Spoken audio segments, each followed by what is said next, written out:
Welcome back to Your Self-Love Coach. You're here with me, Alicia Workman, and today's topic is how to be successful in dating. Number one is making sure that you don't prioritize a man way ahead of where he actually is at with you in the dating process. And what I mean by this is, if you're up to your second date or your third date and he's wanting to see you quite a lot, or he wants to see you tomorrow when it doesn't actually suit you, it's better off to be honest with him and set the standards now as to when you're available and when you can see him.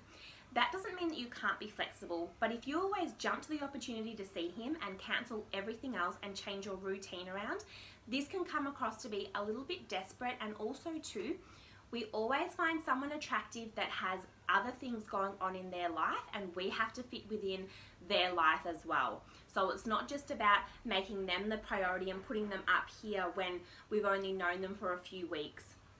After getting into a longer term relationship, things do change and you can work your life around them as well. But in the beginning, it's important to show your standards and make sure that you prioritize him according to where you're at.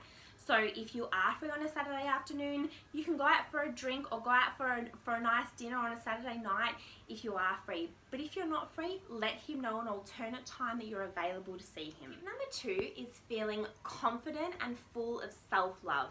If you can get yourself feeling great before the date and on the date, this is going to make you seem very attractive, and how you are feeling on the inside is going to come out on the outside. So you want to make sure that you're feeling good, that you like what you're wearing, that you're feeling good about yourself on the day. Maybe prior to the date, get yourself in doing something that makes you feel good and makes you feel full of love and confidence, because you want to make sure that what you're feeling on the outside is what you want him to be able to read from you. Tip number three is allow yourself to receive from a man. This can come in many different ways, but a great example is a man may want to open the car door for you, or he may want to take you to a really nice and expensive restaurant. Allow him to do this and appreciate him for doing that. A lot of women feel sometimes embarrassed when a man wants to go out of their way and do special things for them.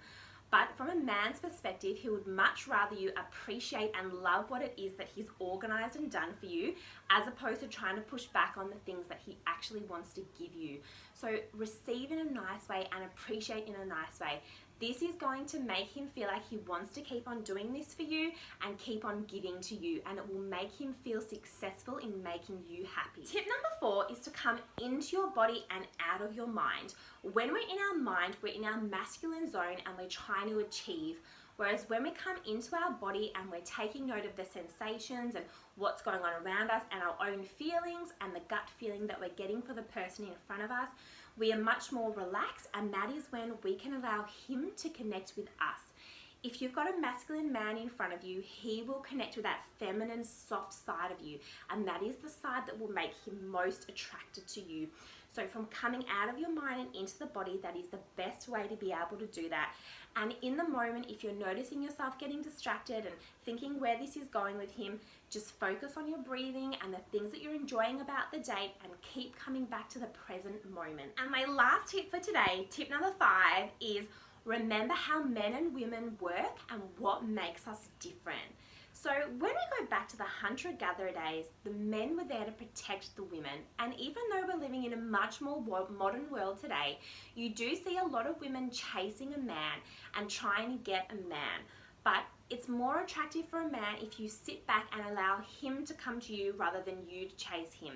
That doesn't mean that you can't put yourself forward or be in a position to receive from him, but you want him to be able to come to you first and ask you to do things with him. You can definitely be in receiving end, and you can also offer back to him at certain times. But if you're constantly always chasing him, this can be a put off to a man.